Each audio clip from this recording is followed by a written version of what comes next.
నమస్తే, మీరు చూస్తున్న టీవీ1, నేను అనిల్. సమాజంలో 80% పైగా ఉన్న మెజార్టీ జనులకే రాజ్యాధికారం దక్కాలనే లక్ష్యంతో టీవీ9 టీవీ1 చేపట్టిన బృహత్తర కార్యక్రమానికి స్వాగతం. సామాజిక అవగాహన లోపించిన దళిత బహుజనులు సమాజంలో సమైక్యం కాలేకపోతున్నారు. అక్షరాస్యత లోపం, ఆర్థిక ఇబ్బందులు, రెక్కాడతాయని డొక్కాడని దుర్భర పరిస్థితుల్లో బతుకుతున్న దళిత బహుజనుల సమస్యలు అన్నీ ఇన్నీ కావు. మెజార్టీ ప్రజలకే రాజ్యాధికారం రావాలంటే ముందుగా వారికి స్వతంత్రం అవసరం. ఇదే అంశంపై మనతో చర్చించడానికి మన స్టూడియోకి వచ్చారు ప్రముఖ తెలుగు కవి, విమర్శకులు జిలకర శ్రీనివాస్ గారు. దళిత బహుజనులకే రాజ్యాధికారం దక్కాలంటే ఏం చేయాలో వారితోనే చర్చిద్దాం. నమస్కారం అండి శ్రీనివాస్ గారు. మీరు మా స్టూడియోకి వచ్చినందుకు ముందుగా మీకు ధన్యవాదాలు మా టీవీ1 టీం తరపున. చెప్పండి, మీరు ఒక తెలుగు కవిగా, విమర్శకులుగా ఉన్నారు. తెలుగులో పిహెచ్డి చేశారు, సెంట్రల్ యూనివర్సిటీ నుంచి చేశారు. అయితే మీరు మెజార్టీకే రాజ్యాధికారం అనే అంశాన్ని అంటే ఏ కోణంలో చూస్తారు? అంటే మీరు ఒక కవిగా చెప్పండి. ముందుగా నేను టీవీ1 నిర్వాహకుల్ని, మిమ్మల్ని మనస్ఫూర్తిగా అభినందిస్తున్నాను. మీడియాలో ఈ బహుజనుల విషయాలు చర్చించడానికి పెద్దగా చోట్లేని సమయంలో టీవీ1 వాళ్ళు విస్తృతంగా చర్చించడం కోసం ఈ కార్యక్రమాన్ని ఏర్పాటు చేసినందుకు మిమ్మల్ని ముందుగా అభినందిస్తున్నాను. చాలా కాలంగా నేను ఈ ప్రోగ్రామ్ని అబ్జర్వ్ చేస్తున్నాను. చాలా మంచి డిస్కషన్స్ జరిగినాయి. ముందుగా చిన్న క్లారిఫికేషన్తో మనం ప్రారంభిద్దాం.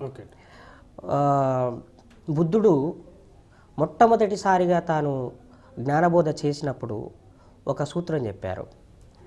ఆది కళ్యాణి, మధ్య కళ్యాణి, అంతఃకళ్యాణి, బహుజన హితాయ, బహుజన సుఖాయ. అంటే ఈ బహుజనులు మొదట్లో బాగుండాలి, మధ్యలో బాగుండాలి, జీవితం చివరి దశలో కూడా బాగుండాలి, బహుజనులందరూ బాగుండాలి, బహుజనులందరూ సుఖంగా ఉండాలి అనేది బుద్ధుడి యొక్క ఆలోచన.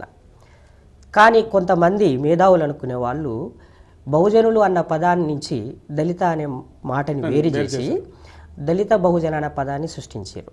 ఇది వాస్తవానికి తెలుగు ఇంటెలెక్చువల్ ఫీల్డ్లో మాత్రమే జరిగింది. కాళీరామ్ గారు బహుజన అన్న పదాన్ని తీసుకొని బహుజనులందరినీ ఏకం చేసే కార్యక్రమం చేశారు.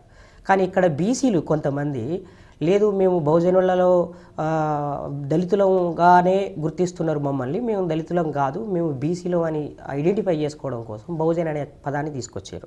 అంటే బుద్ధుడు చెప్పినట్టుగా బహుజన హితాయ, బహుజన సుఖాయ అని అంటే బీసీలు బాగుండాలి, బీసీలు క్షేమంగా ఉండాలి, బీసీలు మంచిగా ఉండాలని కాదు కదా అర్థం. అంటే దాంట్లో ఉన్న ఎస్సీలు, ఎస్టీలు, బీసీలు, మైనార్టీలు అందరూ బాగుండాలి అనేది బుద్ధుడి ఆలోచన. అంటే ప్రపంచాన్ని విముక్తి చేయడం కోసం ఒక గొప్ప సిద్ధాంతాన్ని అందించిన, ఒక తత్వశాస్త్రాన్ని అందించిన బుద్ధుడు మరి అంత పరిమితమైన ఆలోచన చేస్తాడని మనం అనుకోలేం. కాబట్టి దళిత బహుజన అన్న మాటని అది ఒక పొరపాటు అవగాహనగా ప్రచారం చేస్తూ వచ్చారు. దాన్ని మేము ముఖ్యంగా నేను, నాలాంటి మిత్రులందరం కూడా దాన్ని తీవ్రంగా వ్యతిరేకిస్తున్నాం. బహుజనులు అన్న మాటని మనం ఉపయోగిద్దాం ప్రస్తుతానికి మన చర్చలో.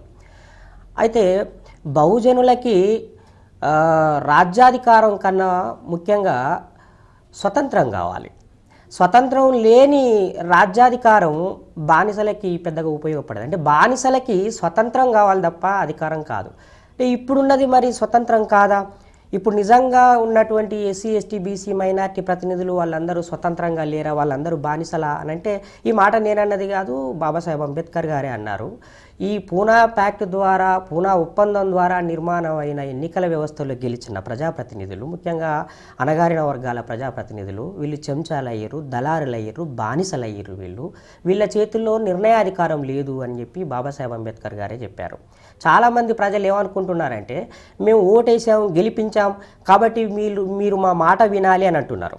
కానీ వాస్తవానికి ఓటు మనం వేసాం, కానీ టికెట్ పార్టీ అధినాయకత్వం ఇచ్చింది. సోనియా గాంధీ గారు ఇచ్చారు, చంద్రబాబు గారు ఇచ్చారు, లేదా కేసీఆర్ గారు ఇచ్చారు, ఎవరెవరు. అంటే పార్టీలు టికెట్ ఇవ్వడము, ప్రజలు ఓటు వేయడం అనే సిస్టమే బానిసలు చేసింది అసలు. బాబాసాహెబ్ అంబేద్కర్ ఇప్పుడున్న ఎన్నికల పద్ధతి కానీ, ప్రజాస్వామ్యంలో ఈ ఓటింగ్ పద్ధతి కానీ వాడిని మరింత బానిసలుగా చేసే పరిస్థితులు ఉన్నాయంట. అవును, మరింత కంప్లీట్ బానిసలు చేసింది. వాస్తవానికి మనం బానిసలుగా 3 సార్లు మనం బానిసలు అయ్యాం. ఫస్ట్ ఆర్య బ్రాహ్మణులు ఈ దేశంలోకి రావడానికి ముందు మనం స్వతంత్రంలో ఇక్కడ మనమే పరిపాలించుకున్నాం. ద్రవిడులందరం క్రీస్తుపూర్వం 14వ శతాబ్దంలో ఈ దేశంలోకి చొరబడినటువంటి బ్రాహ్మణ వర్గాలు మనల్ని జయించి మనల్ని ఓడించారు.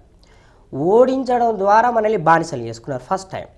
అయితే బానిసత్వాన్ని ఒప్పుకోకుండా మెడ మీద కత్తి పెట్టినా సరే మేము లొంగిపోం అని తిరుగుబాటు చేసిన వాళ్ళు, కత్తులకి మెడల్ని కోసుకున్న వాళ్ళనేమో అంటరాని వాళ్ళుగా చేసి, లొంగిపోయిన వాళ్ళనేమో శూద్రులుగా, ఇప్పుడు చెప్పబడుతున్న బీసీలుగా శూద్రులుగా చేసి, అంటే రెడ్డి వెలమ కమ్మ వీళ్ళు కూడా శూద్రులే ధర్మం ప్రకారంగా, బ్రాహ్మణ ధర్మం ప్రకారం శూద్రులుగా చేశారు. సో మొదటిసారి మనం బానిసలుగా క్రీస్తుపూర్వం 14వ శతాబ్దంలో చేయడం జరిగింది. ధర్మం ప్రకారంగా కూడా మనం బానిసలం.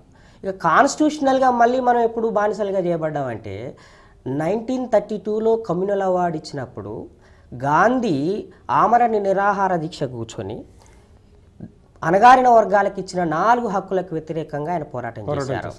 అది 4 హక్కులు: dual vote system, adults franchise, separate electorate, adequate representation. దీంట్లో separate electorate, dual vote system అనేటి ఈ 2 చాలా ముఖ్యమైన అంశాలు. అంబేద్కర్ చాలా ఎక్కువ పట్టుబట్టారు. అదే ముఖ్యం. దానికి వ్యతిరేకంగా గాంధీ గారు చేయడం మూలంగా బాబాసాహెబ్ అంబేద్కర్ గాంధీతోటి ఒప్పందం కుదుర్చుకోవడం మూలంగా పూనా ప్యాక్ట్ అనేది అమల్లోకి వచ్చింది. పూనా ప్యాక్ట్ వల్ల ఏమైందనంటే ప్రజలు స్వతంత్రంగా తమకు ప్రతినిధుల్ని ఎన్నుకునే అవకాశాన్ని కోల్పోయారు. వాళ్ళు పార్టీలు, అధినాయకత్వం, బ్రాహ్మణులు నియమించిన వాళ్ళని మాత్రమే మనం ఓటు వేసే పరిస్థితి వచ్చింది. మీరు చెప్పినట్లుగా 2 సార్లు మోసపోయాం, 2 సార్లు బానిసలయ్యాం. అంటే ఏమైంది, బాబాసాహెబ్ అంబేద్కర్ పూనా ప్యాక్టులో కూడా ఒక ముఖ్యమైన విషయం చెప్పారు. ఏం చెప్పారంటే వారు, సో మీరు చెప్పినట్టే జాయింట్ ఎలక్టోరేట్లో మేము పోటీ చేస్తాం, పర్లేదు, కానీ ప్రైమరీ ఎలక్షన్, సెకండరీ ఎలక్షన్ అనే రెండింటిని మనం ఉపయోగిద్దామని అన్నారు. దానికి గాంధీ గారు ఒప్పుకున్నారు. గాంధీ గారు చాలా విషయాలు చెప్పారు. వాస్తవానికి 1932లో రవీంద్రనాథ్ ఠాగూర్ అక్కడ ఉన్నారు.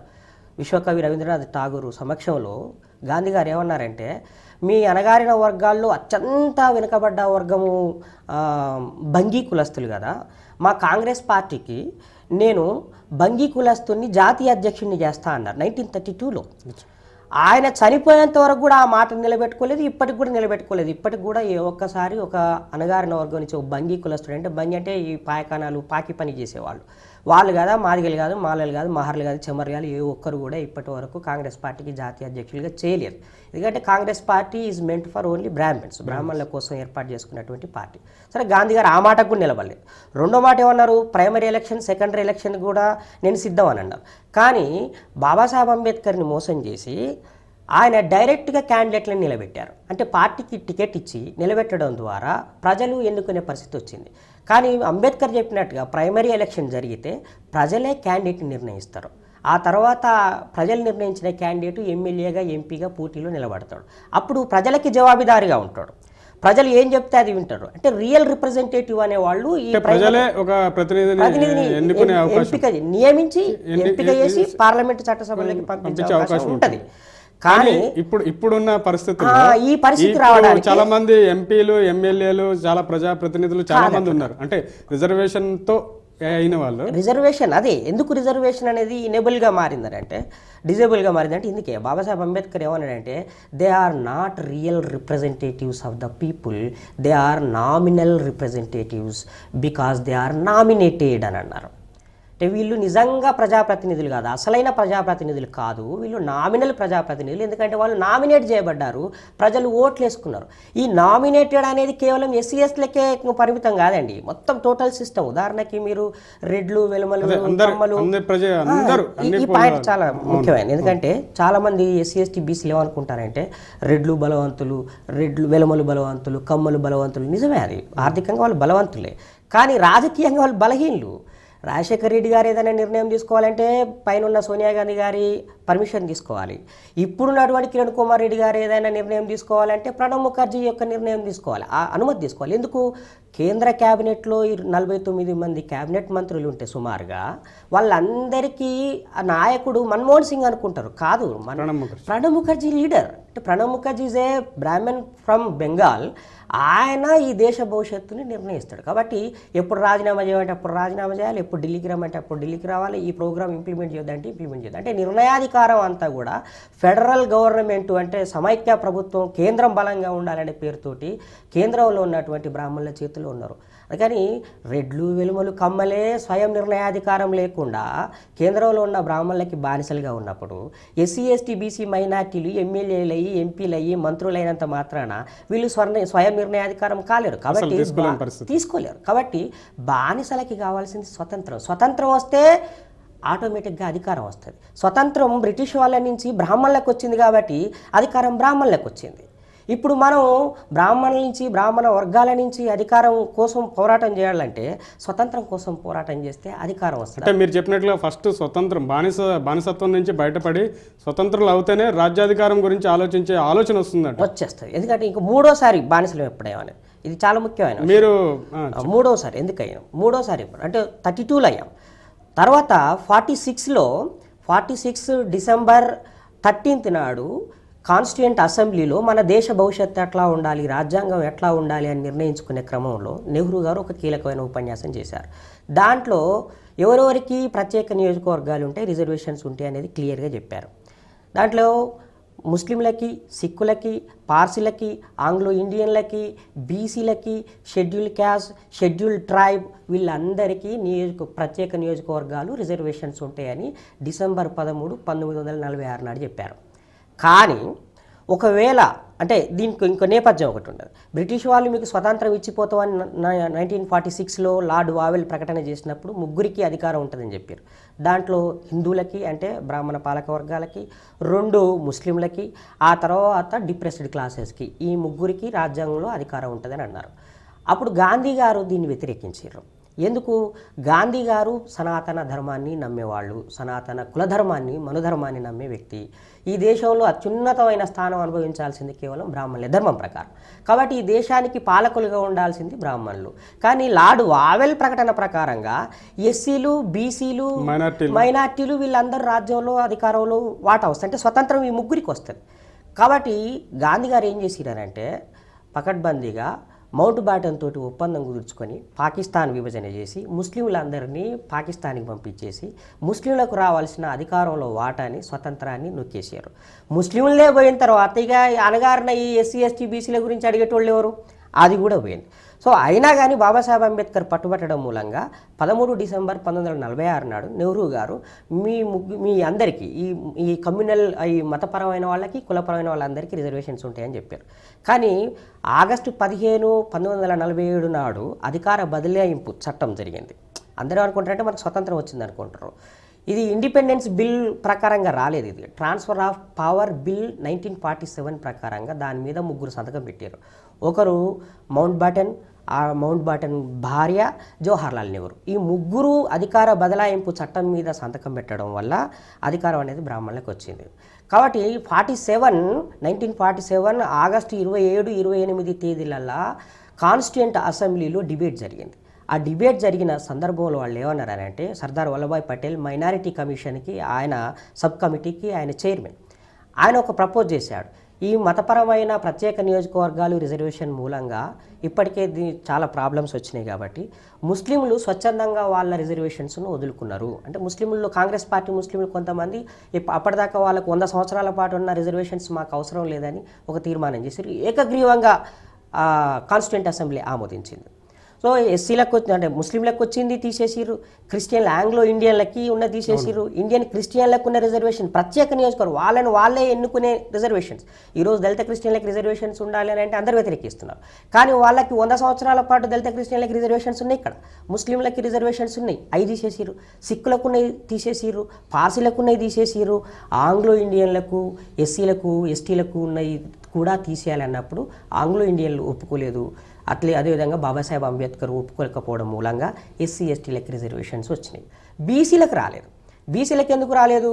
1932లో పూనా ప్యాక్ట్ ద్వారా 1937లో జరిగిన బ్రిటిష్ ఇండియా కాన్స్టిట్యూషన్ అమెండ్మెంట్లో బీసీలకు రిజర్వేషన్ రాలేదు. బీసీలు గాంధీని నమ్ముకున్నారు, కాంగ్రెస్ పార్టీని నమ్ముకున్నారు, బ్రాహ్మణ ధర్మాన్ని నమ్ముకొని అంబేద్కర్కి వ్యతిరేకంగా కాంగ్రెస్ పార్టీని సపోర్ట్ చేయడం మూలంగా బీసీలకు రావాల్సిన రిజర్వేషన్స్ రాకుండా పోయినాయి. కాబట్టి పూనా ప్యాక్ట్ ద్వారా బ్రిటిష్ ఇండియాలో ఉన్నటువంటి కాన్స్టిట్యూషన్లో ఎవరెవరికైతే ఎలక్టోరల్ రిజర్వేషన్స్ ఉన్నాయో, పొలిటికల్ రిజర్వేషన్స్ ఉన్నాయో వాళ్ళకే ఆఫ్టర్ ఈ అధికార బదలాయింపు తర్వాత ఏర్పడ్డటువంటి కాన్స్టిట్యూయెంట్ అసెంబ్లీలో రిజర్వేషన్స్ వచ్చినాయి. అట్లా బీసీలని రిజర్వేషన్స్ లేకుండా అంటే రాజకీయ రిజర్వేషన్స్ లేకుండా వాళ్ళని బానిసలు చేసిర్రు, ఎస్సీ ఎస్టీలని బానిసలు చేసిర్రు. అంటే కేవలం నామినేటెడ్ రిప్రజెంటేటివ్స్ని పెట్టడం ద్వారా ముస్లింలకి అప్పటిదాకా ఉన్న రిజర్వేషన్స్ తీసేసి వాళ్ళని బానిసలు చేసిర్రు, సిక్కుల్ని బానిసలు అంటే మొత్తం దేశం మొత్తాన్ని బానిసలు చేసి కేవలం బ్రాహ్మణులు 90% బ్రాహ్మణులు. ఓకే జిల్కర్ శ్రీనివాస్ గారు బానిసత్వం గురించి అసలు ఎలా బానిసలం అయ్యామనే విషయాన్ని చాలా మంచిగా వివరించారు. ఒక బ్రేక్ తీసుకుందాం. బ్రేక్ తర్వాత చర్చా కార్యక్రమం తిరిగి కొనసాగుతుంది.